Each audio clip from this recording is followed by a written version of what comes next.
Good afternoon, ma'am. Are you Ava Musgrove? Yes, Your Honor. And Ms. Musgrove is charged in cause number 25, DCCR 0048, with the first-degree felony offense of murder.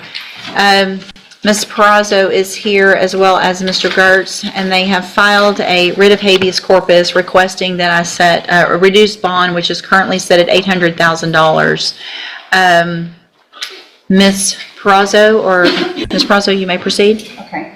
And I think did you want to? You go ahead with her. Okay. She's going to call her client Okay. to talk about her financial situation, and then I'm going to call Ranger. Sure. If you'll please raise your right hand the best you can. Do you swear or affirm the testimony you're going to give in this hearing will be the truth, the whole truth, and nothing but the truth, so help you God? Yes, Your Honor. Thank you. You can put your hand down. Go ahead, ma'am. Okay, thank you, Your Honor.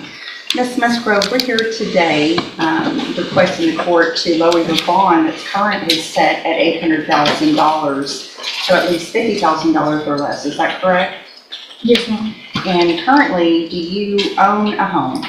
No, ma'am. Do you own a car? No. Do you have any kind of investment or financial accounts at your disposal? No, ma'am. Do you have any source of income of any kind or help from anybody at this point? Financial help? Yes, ma'am. What'd you Okay. say? Okay, I'm sorry. That was kind of a lot. Do you have any financial accounts? No, ma'am. Do you have any kind of investment accounts that has money with large sums of money at your disposal? No, ma'am. Do you have any way to, at this present time, other than family members that could potentially help you, do you have any other way on your own of bonding yourself out No, ma'am. on the bond that's currently set at $800,000? No, ma'am. Okay. If the court were to lower your bond and you were able to post the bond through help of family members, which would be your mother, your father, and your brother, is that right? Yes, ma'am. Okay. Those would be the individuals that would be trying to get some money, some funds together Yes, to ma'am. help you. Yes, ma'am. Okay. How much money do you think they would be able to gather together amongst the three of them to post your bond? Maybe 10,000.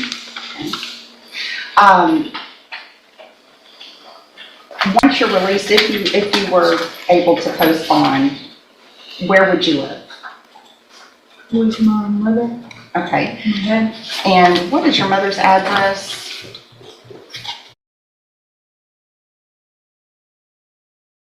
708. Okay. Were you, well, let me ask you this. How long have you been in Jefferson County? Almost 3.5 months. In Jefferson County? No, in Jefferson, in the county of Jefferson. I know you're nervous. My whole life. Okay. So you've grown up here, right? Yes, ma'am. Did you go to school in Jefferson County? Yes, ma'am. Are all of your friends and family in Jefferson County? Yes, ma'am. Now, you already have a bond condition that would require you to wear a GPS tracking device if you're released. You're aware of that, right? Yes, ma'am. Okay. Do you know anybody, friends or family otherwise, that reside out of Jefferson County or out of the state of Texas? No, ma'am. Would there be any reason or any place for you to even try to go if you wanted to? No, ma'am. Okay. I'll pass the witness. I have no questions for her, Your Honor. All right. Thank you. You may call your next witness. Judge, we would call Ranger Brandon Bess. All right. Ranger Ranger. Brandon Bess. You are still under oath from your previous hearing. We don't have to do that again. Thank you, Your Honor. Go ahead, Mr. And Gertz. Judge, I know you know this, but so the record is clear if we need it later. Ranger Bess, tell us about your experience in law enforcement. I was a Texas Ranger for 11 years, a little over 11 years, serving in our regular Ranger division, and then as a cold case Ranger for 3 years. Before that, I was a criminal intelligence sergeant or agent, served in that capacity for 8 years. Prior to that, 10 years as a Texas Highway Patrol trooper. Prior to that, I served as a local law enforcement officer, both as a deputy sheriff and a city police officer for 1 year and 10 months before joining the Department of Public Safety. And during that experience, did you have occasion, on few or many occasions, to investigate murder cases? Many. How many homicides would you guess that you've investigated? Probably been a part of no less than 100, whether I was the lead or assist capacity or cold case capacity reviewing homicides.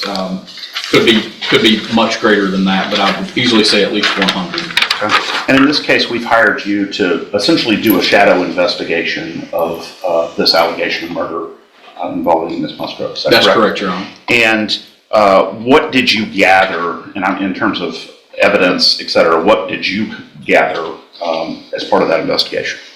Well, not first off, but as a part of it, was able to do an interview with Ms. Musgrove there in the jail, reviewed the documents that were presented by the district attorney's office and by the Beaumont Police Department, viewed some of the videos, though we had some issues with those because they were so large. They took a long time for Mr. Gert's office to get it to my office and get those downloaded, but have been able to view a few of those and just basically reviewing the case that the detective in this case put together so far. Did you also interview independently witnesses that could describe to you the relationship between the decedent and Ms. Musgrove? Yes, many of Ms. Musgrove's former educators I was able to talk to, and associates through her education in high school going back to junior high. Okay. Were you able to determine if she has a criminal record or any kind of criminal history? Ms. Musgrove? None to my knowledge, no. Okay. And were you able to establish with those interviews the nature of the relationship between the decedent and Ms. Musgrove? I was. And did they live together at the time of this shooting? They did. And are you familiar with the concept of spousal abuse syndrome or family violence abuse syndrome? I am. And you're aware of the different characteristics that sort of show up in those kind of situations, right? I am. Where one spouse or one partner is particularly abusive of the other? Yes. Did you see signs of that in your investigation here in this case? I did, and not only that, just even her demeanor today continues to describe that, for lack of a better term, yes. And were you able to interview witnesses about the facts immediately surrounding the events that took place on the day of the shooting? Just the review of the documents as well as speaking with Ms. Musgrove. And do you think that the Beaumont Police Department in their investigation adequately considered the possibility of a Chapter 9 self-defense justification in this? I don't. Okay. Do you believe, and I'm not asking you for a final opinion, but based on what you've seen before, do you believe that that justification may exist in this case for self-defense? I believe it may, yes, Your Honor. Okay. And was the decedent, was she armed with anything at the time of the incident? Not to my knowledge, no. Okay. Where did Ms. Musgrove, to your knowledge, or based on what you understand, where did she get the gun?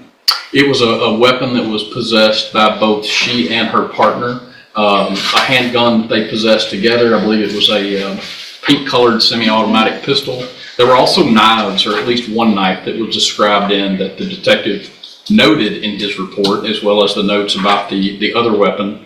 And, you know, to say that the victim in this case didn't have weapons, she had her hands. Right. Well, and that knife is specifically what I was referring Yes. to in my previous Yes, sir. question. So we don't know about that. We don't understand yet where the knife came into play. I don't think the detective did at the point that he made his writing either. Okay.